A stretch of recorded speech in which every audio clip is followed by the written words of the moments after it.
Bismillahirrahmanirrahim. Assalamualaikum warahmatullahi wabarakatuh. Alhamdulillahirabbil alamin.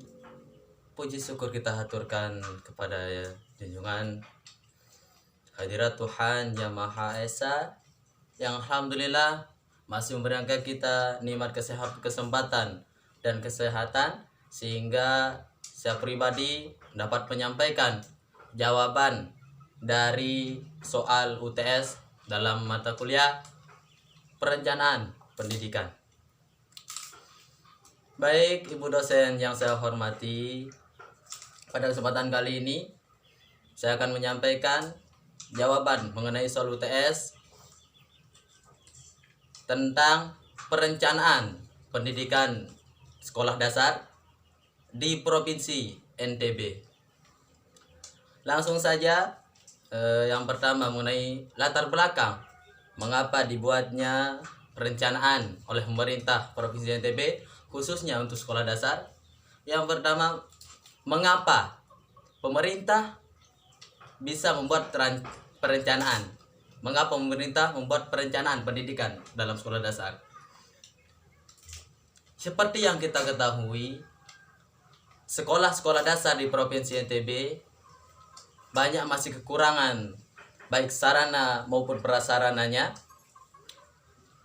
Kemudian kekurangan tenaga kerja seperti guru yang masih di bawah rata-rata atau masih memerlukan pelatihan untuk kedepannya pendidikan di sekolah dasar agar lebih maju lagi. Kemudian yang kedua, apa tujuan dari dibentuknya perencanaan pendidikan di sekolah dasar oleh pemerintah NTB? Tujuannya, menurut saya pribadi, tujuan dari perencanaan tersebut ialah untuk meningkatkan kualitas dan mutu di pendidikan sekolah dasar, khususnya pendidikan sekolah dasar, agar bisa lebih berkembang dan lebih maju lagi, sehingga dapat menghasilkan lulusan-lulusan yang berkualitas yang bisa memberikan dampak untuk perkembangan NTB nantinya. Mungkin itu latar belakang mengenai perencanaan dalam pendidikan khususnya di sekolah dasar oleh pemerintah Provinsi NTB. Kemudian adapun beberapa perencanaan yang dilakukan oleh pemerintah Provinsi NTB untuk pendidikan di sekolah dasar. Yang pertama, pemerintah memberikan bantuan kepada anak-anak yang duduk di sekolah dasar, khususnya untuk anak yang memiliki kendala dalam masalah ekonominya, sehingga nanti ditakutkan anak tersebut akan putus atau akan putus sekolah. Oleh karena itu, pemerintah memberikan bantuan berupa bantuan beasiswa miskin atau BSM untuk anak yang memiliki kendala dalam masalah ekonominya.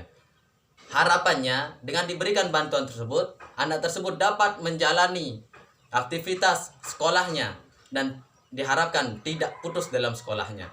Kemudian yang kedua, pemerintah memberikan dana BOS kepada sekolah-sekolah, khususnya sekolah dasar, yang dimana dana BOS atau biaya operasional sekolah ini diharapkan bisa menjadikan sekolah-sekolah dasar khususnya di NTB bisa memiliki sarana dan prasarana yang memadai, kemudian fasilitas yang mendukung, sehingga tercapainya proses belajar dan pembelajaran yang nyaman, tentram, dan mendukung.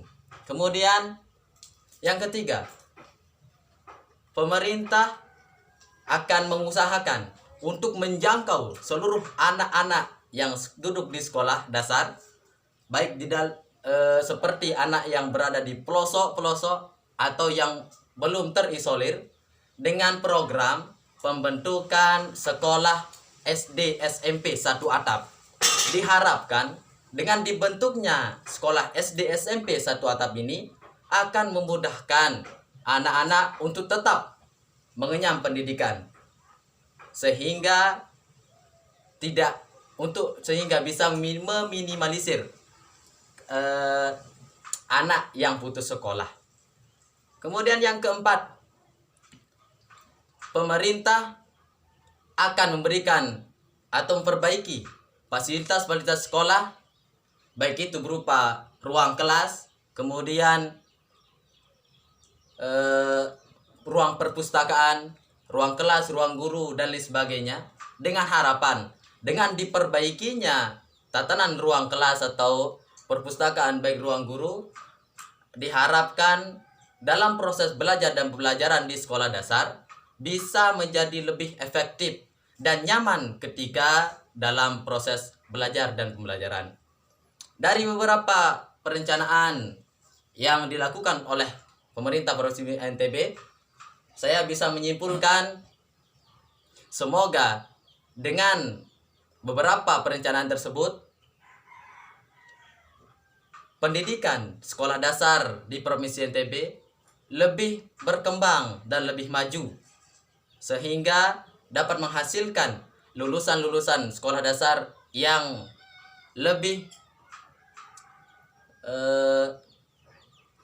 baik lagi dan mendapatkan hasil yang maksimal dari lulusan-lulusan tersebut, sehingga dapat memberikan pengaruh besar untuk Provinsi NTB ini sendiri. Dari perencanaan tersebut, diantaranya pemberian bantuan beasiswa miskin, kemudian dana BOS, terus kemudian jangkauan untuk anak-anak yang berada di pelosok atau yang belum terisolir, dan pemberian atau perbaikan untuk fasilitas di sekolah dasar. Mungkin inilah beberapa hal yang bisa saya sampaikan pada kesempatan kali ini. Atas perhatiannya, saya ucapkan banyak terima kasih. Atas segala kekurangan, saya mohon maaf sebesar-besarnya. Kurang lebihnya, Assalamualaikum warahmatullahi wabarakatuh.